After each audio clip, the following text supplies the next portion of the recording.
Welcome to Back in Crime, a podcast presented by Texas Crime Travelers. I'm Stewart Fillmore, retired FBI agent. And I'm Todd Hiles, retired Secret Service agent. In this podcast, we cover cases we worked and some we wish we had. As lifelong street agents, we were where the rubber met the road. While the big guys were doing press conferences, we were interviewing the criminals. And because of that, we can take you inside these cases and under the crime scene tape. This is Back in Crime.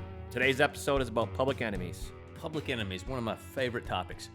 You know, it's the classic crime story where the main character starts out as a hero and ends as a villain. Okay.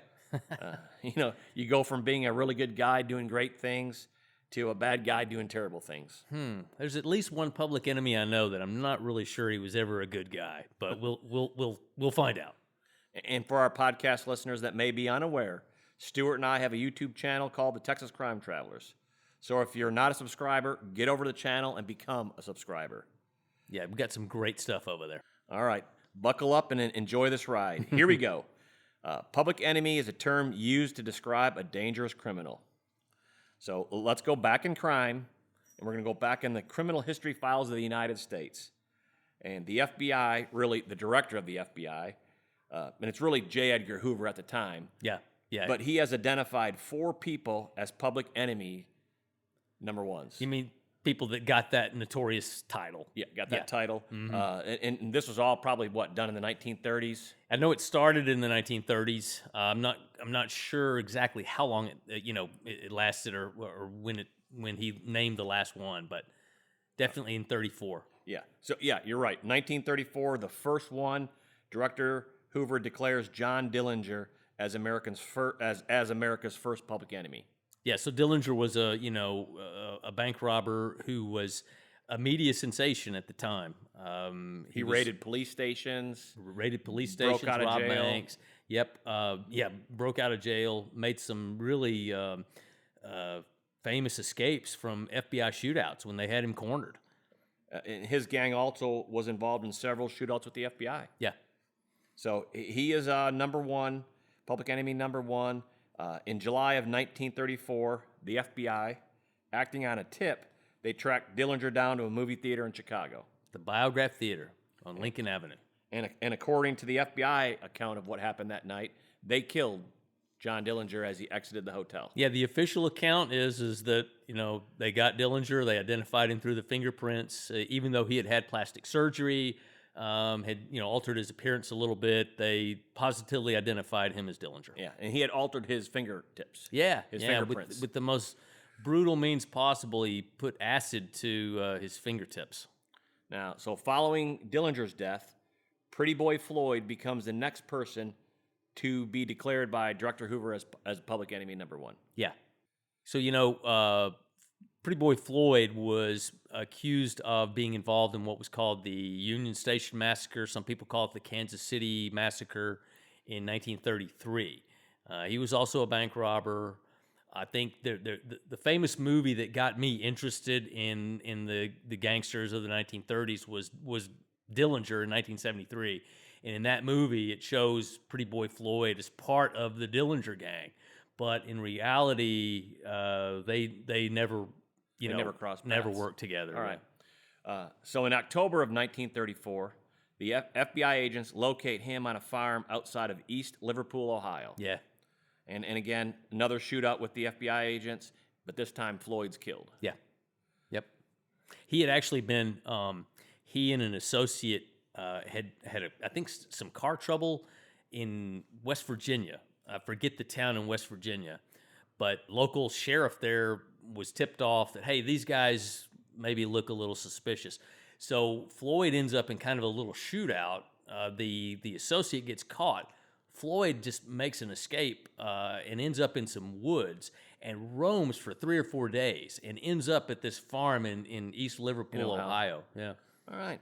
Well, and of course, immediately following Floyd's death, Director Hoover now declares Lester Joseph Gillis as public enemy number one. Well, he's better known. Most people probably don't know that name, but this person is better known under another name, and that is Babyface Nelson. Yeah, and Babyface Nelson ran around with John Dillinger. Yes. Nelson had been a bank robber in his own right. but had at some point teamed up with Dillinger after Dillinger had escaped from the Crown Point jail in Indiana, but before the famous shootout in Little Bohemia up in northern Wisconsin. And Babyface Nelson was at that shootout. Oh yeah, Little bit. Oh yeah. In fact, he kills the first of 3 FBI agents at that shootout at Little Bohemia. So he definitely is a public enemy number 1. Oh man, yeah, and by all accounts, he was just a homicidal maniac. That some of the gangsters, would shoot, but only maybe when they were cornered. By all accounts, Nelson or Gillis, he liked just shooting people. He was just a mean SOB. Okay. Well, in November of 1934, just outside of Chicago, the FBI catches up to him, and they're involved in a shootout, and he's killed. Yeah, it was just outside of Chicago in a little town called Barrington. And I think actually the gunfight itself has been called the Battle of Barrington. All right. Yeah. And what's sort of unique about these first 3 men being declared public enemy number 1s by Director Hoover is that FBI agent Melvin Purvis, he leads the manhunt, and he's present at the shootouts with John Dillinger, and he's present at the shootout with Pretty Boy Floyd. Yeah, and Purvis was the special agent in charge of the Chicago office, and the hunt for these gangsters was based out of Chicago. So he was actually at the Biograph Theater. He was at East Liverpool when Floyd was killed. And if you see the movie Public Enemies with Johnny Depp, you actually see Melvin Purvis, the character, takes aim with a rifle and shoots Floyd on the run. I'm not really sure that's true. Maybe kind of looks good in the movie, but I don't think that's exactly how it happened. Floyd was getting away. He was killed in a field, but I'm not sure that Purvis is the one that took aim and did it. Okay. Well, we also recently did a podcast on United Airlines Trip 23, which was the first bombing of a commercial airplane. Yeah. And Melvin Purvis was the case agent on that investigation. Yeah, exactly. So, he was... very involved in this stuff. He was not at the Battle of Barrington. He no doubt would have responded to that scene. And what the Battle of Barrington was is 2 FBI agents, Samuel Cowley and Ed Hollis, were. They're out looking for him, and just inadvertently they pass each other on the road, and they each recognize there's the guy. And so they end up engaging each other. Hollis and Cowley, are killed at the scene. Nelson is mortally wounded and dies the next day. His body's found the next day. Again, at this time, the FBI is a fairly new law enforcement agency. It's only been around for a handful of years. Director Hoover is the first, and so far the only director of the FBI up to this point. Well, under the FBI, the organization that became the FBI actually was founded in 1908. It was called originally the Division of the Bureau of Investigation. Then it was the Division of Investigation. The U.S. Justice Department, and then I believe it was in 1935. It was after Dillinger was killed, actually, that it officially becomes the FBI. And Hoover became the director in 1924. So yeah, it had, but Hoover definitely overhauled the agency and changed it and modernized it. But at this point, really, Melvin Purvis is becoming the face of the FBI. Yeah, much to Hoover's chagrin. Right. Yeah. So in 1934, there's a poll on the most famous people in America. Okay. The president, Franklin D. Roosevelt, is number 1 on the poll. That makes sense. And number 2 is Melvin Purvis. Never heard that before. Yeah. That's not surprising, though, because, these gangsters like Dillinger and Pretty Boy Floyd and Babyface Nelson, they were media sensations, maybe not necessarily justified, because, like I said, in the case of Nelson, he's just a cold-blooded killer. And I'm not really sure that, that gangsters themselves shouldn't be, treated as media sensations, but they were. I don't know why they just grabbed the public's attention. So the guys that are hunting them, They're catching them. are part of the story. And again, it's a media thing. So I'm not surprised that Purvis became somewhat of really of a celebrity, famous and it from really this. kind of backfired on him. Right, because Hoover ends up reassigning Purvis. Yep. And following this reassignment, Purvis will end up resigning from the FBI in July of 1935. Yeah. I mean, I think Hoover just made life miserable for him because, Purvis committed the ultimate sin of being more famous than J. Edgar. And he's the director. And he's the in director. charge. You can't have that. So following Babyface Nelson's death, Director Hoover will now declare Alvin Karpis as public enemy number 1. Yeah, okay. And for those keeping score at home, the first 3 people declared by Director Hoover as public enemy number 1 have all been killed by the FBI during their manhunts. Yep. None have been taken alive. Now, the Barker gang and Karpis, they're running around together committing crimes. Yeah, they do bank robberies. I think they even at one point robbed the Federal Reserve, maybe in Minneapolis. Some mail trains. They were working on mail trains. They were into kidnapping. They were industrious gangsters. and Karpis met Fred Barker when they were both inmates in a prison in Kansas. Yeah. So in 1933, in Minnesota, Karpis and his gang kidnapped William Ham. He's the beer maker. Yeah. Famous. And they are paid a ransom of $100,000 to release Ham. That's a lot of money in those days. A lot of money. And shortly after this kidnapping, they go ahead and they kidnap a banker from Minnesota named Edward Bremer. Yeah. And this time, the ransom that's paid to this gang is over $200,000. Yeah. And Bremer's released. Now, Bremer, his father, is good friends with the President of the United States, Franklin D. Roosevelt. Yeah. And, of course, this is after that Lindbergh Law where the FBI has jurisdiction in kidnapping. Right.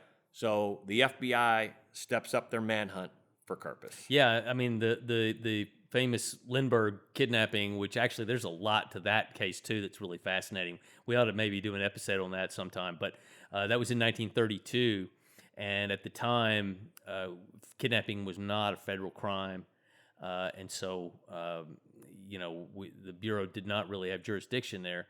But once they passed the Lindbergh Law. Yeah, exactly. But as a result of that case, which it was I think Lindbergh's 2-year-old son was killed, it became a federal crime.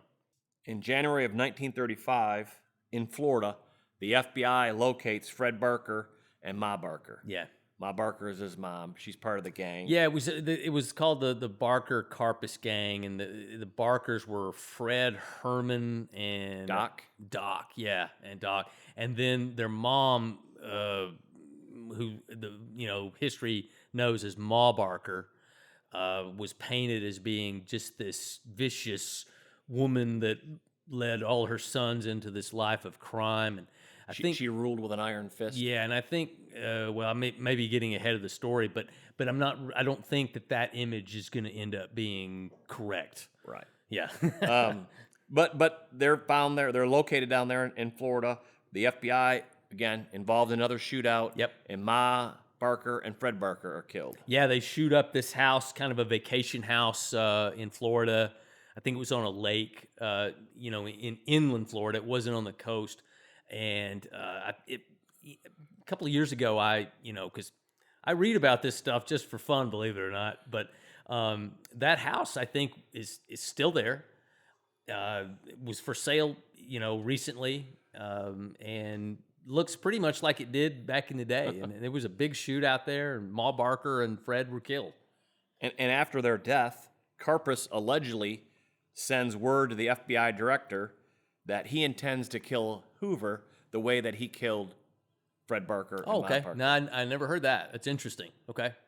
And around the same time, there's a senator by the name of Kenneth McKellar, and he's out of Tennessee. Yeah. And he reaches out to Director Hoover, and he mentions that he has some constituents that want to be FBI agents. Yeah. And Hoover ignores the senator. So the senator goes to Director Hoover's boss, which at the time would have been the United States Attorney General. Yeah. And when Hoover finds out that the senator has gone Right, over his head. over his head. Yeah. You can imagine Director Hoover gets mad. Yes. And so he fires a few of the FBI agents that were assigned to Tennessee. That had nothing to do with this. Right. Right? Okay. But you know, this is kind of a big mistake by Director Hoover because the senator was the ranking member of the Senate's Appropriation Committee, which oversaw Director Hoover's budget. Yeah. Right. In April of 1936, Director Hoover goes to Capitol Hill to request a budget increase. Yes, and he's before the senators' committee. Yeah, and this confrontation between these two, Yeah. it's well documented. Yeah. It's actually even been in movie scripts. It is. Yeah, it was in that. It was in the Johnny Depp movie. This scene. Yeah. And so during this confrontation, the senator will ask a question of Hoover that is going to bother Hoover, or it's going to eat him up. Yeah. To the day that he dies. Yeah. And the senator asks Hoover, "How many arrests have you made, and who were they?" Yeah. And this is a devastating question for Hoover to answer. Yeah.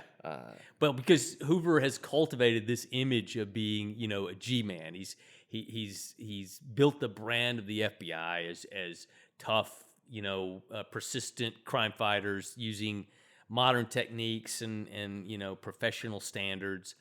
And he's never actually gone out and arrested anybody, which, I don't think that's necessarily a bad thing. It's, if you liken it to football, you have football players. The coach doesn't play. He doesn't tackle anybody. He's not tackling anybody. He's not throwing a touchdown. So yeah, it's that's a little unfair on Hoover, and to just, but it's the senator just did it to humiliate him. Really, right. That's all. And again, and this really bothers Hoover. Yeah. To the point that after this hearing, he vows that he will personally capture Alvin Karpis. Yes. And again, he's declared Alvin Karpis public enemy number one. Right. So the director Hoover goes and gives instructions to all his field offices and to the agents that are on the manhunt that he is to be notified the moment that they think that they've tracked Karpis down. Right. Or they have a whereabouts on him. Hoover's not out on the street though trying to find him. No, He's not knocking on doors and cultivating informants to try to find him though. And this is a huge manhunt for Karpis. Yeah. This guy's all over the country. I mean, he's in Reno, he's in New Jersey, Arkansas, Ohio. The FBI file is just stacked with reports regarding tips, interviews of girlfriends or other associates of Karpis. Yep. At times it seems like the agents are just like a day behind. Mm-hmm. They'll find a house that Karpis had just been in, left the day before. Yeah. I've never actually seen a study or an estimation maybe of what your average 1930s gangster's IQ would have been, how smart these guys were. No doubt some of them were pretty cunning, but for the most part they were just living for the moment, and the moment caught up with them. From my reading and some of the accounts of Karpis, I think he was actually a pretty high IQ person.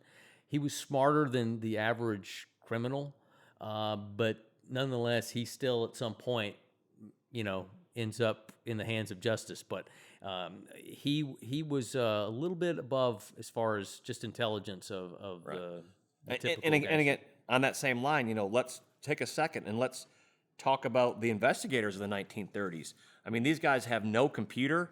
They have no laptop. They have no cell phone. No. I mean, they're writing things down. They don't have a camera. We've talked about this before. A lot of times they don't even have a photograph of the person. They just have a physical description of who they're going after. A physical description, maybe a drawing, of some kind, or it's just not anything like today. And another thing too, they, as far as any of the bureau cars, of course, in the 30s they didn't have air conditioning. Right. But as the cars started getting air conditioning, that became standard in the cars, Hoover actually had the mechanics take the air conditioning out of the cars. Because I guess he thought the FBI just didn't need air conditioning in a car. So you get better gas mileage without it. Now, both of us have spent hours reading over these reports in the FBI files, And what always grabs my attention are the surveillance reports. Yeah. You know, they're trailing people sometimes for days. Yeah. And I find this investigative work by these investigators back then, it's incredible. Yeah. You know, It's like they're like a couple of days behind. right. And you know, it's like, oh, you know, man, they were here. They went that way. Right. You know, and these reports that are sent back to FBI, headquarters, sometimes they're just a Western Union telegram Yes. set. Yep. You know, sometimes the memos are written on hotel stationery. Yes. And today you can look at these files and that stationery that's still in there. It is in It the is. files like that. It is that kind of stuff to me is fascinating. I love those kind of little details that it's not really historically important to the case, but to me, I just love those kind of little inside details like that. Love it. I read one where a subject had been arrested and convicted for kidnapping, and a ransom was paid, but the money was never recovered. Yeah. So now this person is being paroled out of prison, and the FBI agents are on surveillance at the prison gate. Yeah. And they start, they follow this guy on a train. Yeah, under the theory that the second he's out, he's going straight to the money. Right. Yeah. And so, they follow him onto a train. This train travels to other states. Yeah. Other FBI agents get into the surveillance. And again, there's no cell phone. There's no text messaging. Yes. These FBI agents are just giving each other the nod Yeah. on the train. Yeah. But yet, for several days, they can keep this guy under surveillance. Yeah. I just think it's just incredible work by these agents back in the 1930s like that. One time I was involved in a surveillance that ended up trailing a guy that was on a bus. And I rode the bus on there from Nashville to Cleveland. And at one point, the bus would stop periodically.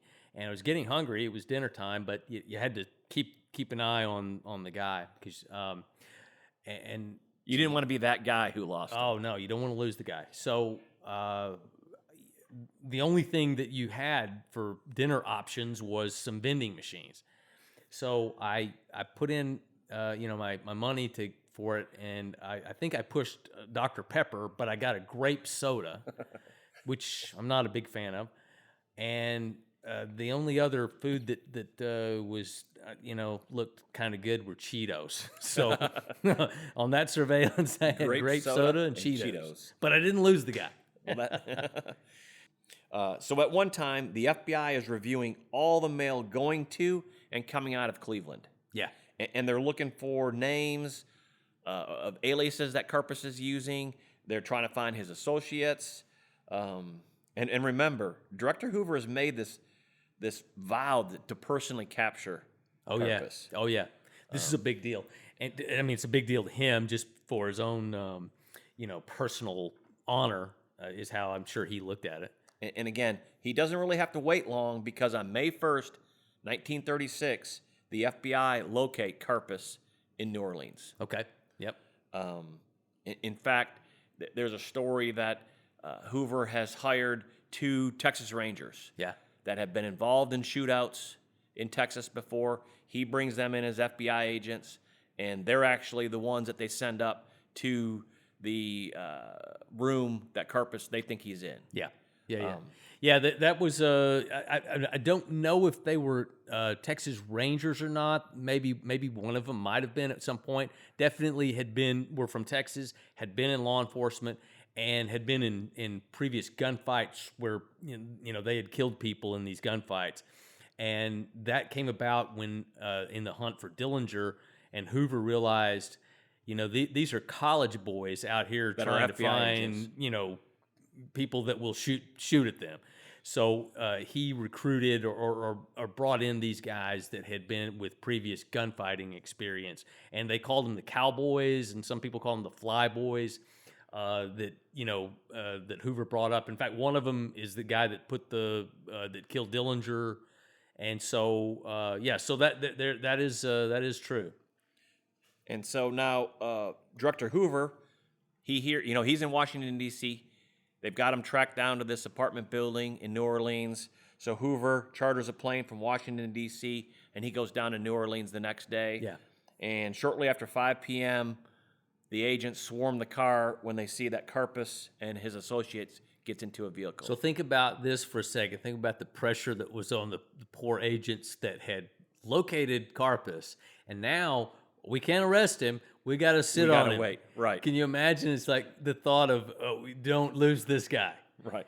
And in fact, the two former Texas Rangers had walked up to the apartment, and Karpis and his associate had walked past those two. But at that time, those guys only had a physical description. Yeah. And they missed Karpis. But now, unfortunately, there's several versions to this arrest. Yeah, there are. I'm not quite sure. I've heard Karpis's version. I know the official version. So the truth is probably, I hate to say this, but it probably leans more toward Karpis's version. Right. The official FBI version states that Director Hoover reaches into the car and he grabs Karpis and says, "You're under arrest." And this is right before Karpis is about to grab a rifle. Yeah. So Hoover gets his big arrest. Yeah. Now, at the time, there's some confusion because no FBI agent had a pair of handcuffs that were there. So they actually had to use an agent's necktie. A necktie, yeah. To restrain Karpis. Yeah. Karpis is taken, along with the FBI director, to Minnesota to stand trial for the kidnapping. Yeah. They fly him up there. So, Todd, let me clarify just real quickly. We talked about, because I think Karpis will later kind of describe what happens. What I think probably, I'm certain this is what happened, is Hoover was there. Okay, they had, they were following Karpis. They knew where he was going. There's, without a shadow of a doubt, the real agents, the street agents, the guys like you and me that were out there actually doing that work, where the rubber meets the road. Right. They secured Karpis. They put him under arrest. And then Hoover, when everything is when it was safe, Hoover comes up and officially tells Karpis, "You're under arrest." Right. So, that's how it really went down. Right. Yeah. So in August of 1936, Karpis pleads guilty to the kidnapping, and he's sentenced to a life in prison, and he's actually sent to Alcatraz. So if you're interested in Alcatraz, check out our last podcast, and I'm going to give you a little teaser. We're going to have some more Alcatraz stuff coming up in the future that is really going to blow you away. It's going to be really cool stuff. So check that out. Can't wait for it. Yeah, it's going to be good. So anyways, Karpis does 26 years at Alcatraz, and he's there pretty much from when it opens to when it closes. Yeah. And he's the inmate that does the most time at Alcatraz. Oh, okay. I did not know that. Because I've actually been there, and I heard a lot of stories. But I didn't realize Karpis was the longest-serving inmate there. And after Alcatraz closes, he gets sent. He has a few more years to do, and he gets sent up to prison in Washington. While he's locked up in Washington, just as a side note, who does he meet in prison? Well, I know. Do you want to kind of tease it out a little bit? I know the answer to this. You can go ahead and give the answer. So he was, I guess at some point, Karpis picked up playing guitar. I don't know how good he was, but he ended up teaching guitar to a fellow inmate named Charles Manson. Manson, I guess, because Manson actually did do some recordings, and in maybe a kind of a folky kind of style, you could say that Manson wasn't half bad. So, maybe Karpis's guitar lessons were pretty effective. Well, after being paroled, Karpis, who's not a U.S. citizen, That's right. He was a Canadian. Yes. Yeah. So he's extradited back to Canada, but he has some trouble getting into Canada because his fingerprints were also altered back in the 1930s. Yeah. He did the same thing that Dillinger did, to try to make it harder to identify him. But you know what? It's only going to take one arrest because if they fingerprint you and you have those alterations on your fingertips. Okay, now they've got that down in a permanent record. So what are you going to do? You just keep mutilating your fingers. It was only going to work one time, if then. Well, I mentioned he goes back to Canada because U.S. federal law prohibits a convicted felon of profiting from his crime. Okay. But now that he's in Canada, Yeah. U.S. law can't stop him from writing a book. And in 1969, he's eventually paroled, and in 1971, he writes his book. Okay. Yeah. He does a book tour. It's really funny. As much as I have read and studied this stuff about the 30s crime wave and the gangsters, I never knew that Karpis wrote a book. I've got to check that out. Yeah, he wrote. In fact, I own the book. But he does a book tour. In 1973, he moves to Spain, and he passes away in 1979. Yeah, I know. I've seen some TV interviews with him that he did at the time. Where he talked about his former gangster days and everything, and very articulate guy, actually. Right. So let's just step back here to 1936 and his arrest. Yeah. So this finally puts Director Hoover on the map. Oh yeah. This arrest. Yeah. Now he can say he's a G-man, and he's made an arrest of public enemy number one. In fact, if you look at the FBI file on this, it is just full of accommodations from people all over the United States that sent letters to Hoover congratulating him. Yeah, letters and telegrams. There's the same thing in the Dillinger file that as if Hoover had done it himself. Right. And again, this is 1936. So all through the 1930s, the 1940s, the 1950s, the 1960s, and into the 1970s, Director Hoover always remains the director of the FBI. Oh, man, he was the director for 48 years under, 7 or 8 presidents? Numerous presidential administrations. Yeah. From both parties. Yep. And yet, he remains in this powerful position. Yep. The study or the history of Director Hoover, to me, it's fascinating because, he's quite possibly the most powerful person ever in the United States. Yeah, and, I think, I have mixed feelings about Hoover because I think he certainly had some attributes that were off the charts good. He was a very, very effective administrator. He had set up a very efficient system to administer professional investigations. He basically creates the FBI from scratch. He does. In the 1920s. Yeah, well, he's certainly yes, the FBI as we know it, that was his vision. And, he modernized it, he professionionalized it. Brought in training. Created the latest scientific methods and standards. He came up with this system to analyze and catalog fingerprints. I think some people have kind of disparagingly described him as, just really a library clerk. But he had those skills, and it really was effective for efficiently, documenting and conducting investigations. No question about it. But he was also a very ambitious person that, I think he enjoyed the power. He did. And he held on to that power, frankly, through blackmail and extortion. Right. Because he had dirt on everybody in that town. And that's how he stayed where he was for so long. And really, his tenure, like you said, 48 years, it only ended because he died in his sleep. He died in office. Absolutely. Yeah. Yep. His body was laid in rest at the U.S. Capitol. Yep. A Chief Justice of the U.S. Supreme Court gave his eulogy. Yeah. Now, at the beginning of the show, I talked about a person from going to hero to villain. Yeah. And that's really Director Hoover. Kind of Hoover. It really is. Because you mentioned the story about the senator that he kind of got in a little personal thing with, and the guy challenges him that you've never made an arrest. Anytime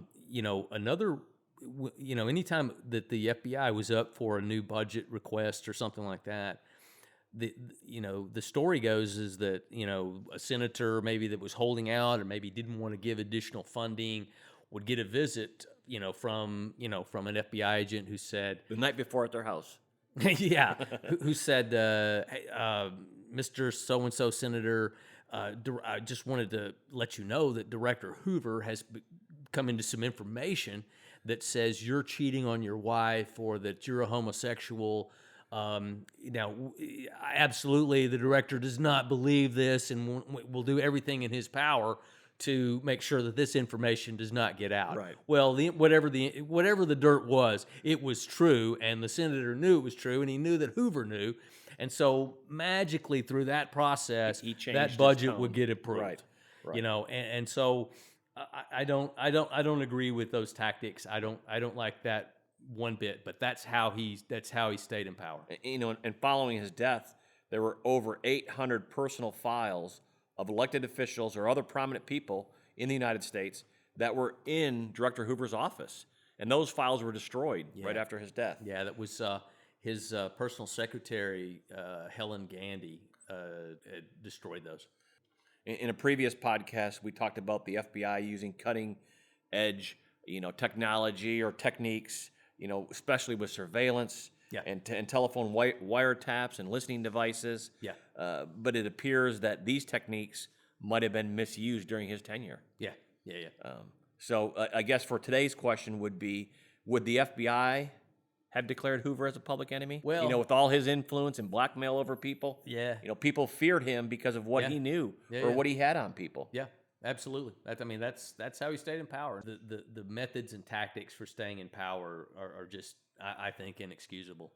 Well, fortunately for today, we can hope that a person won't become that powerful ever again. We hope that there's a check and balance in place and keep that down. Yep. So, as always, thank you so much for listening. And as a listener, hit that subscribe, follow button, share with your friends, and please comment. Yeah, love the comments. I say this all the time. Really do like to get your input. It really helps. Hope you have enjoyed hearing this case. This has been the Back in Crime podcast presented by Texas Crime Travelers Todd Hiles and Stewart Fillmore. We are the executive producers. Grace Hiles is the producer and director. Theme music composed by Eddie Bandus. Follow us on TikTok, Instagram, Facebook, and our YouTube channel at Texas Crime Travelers.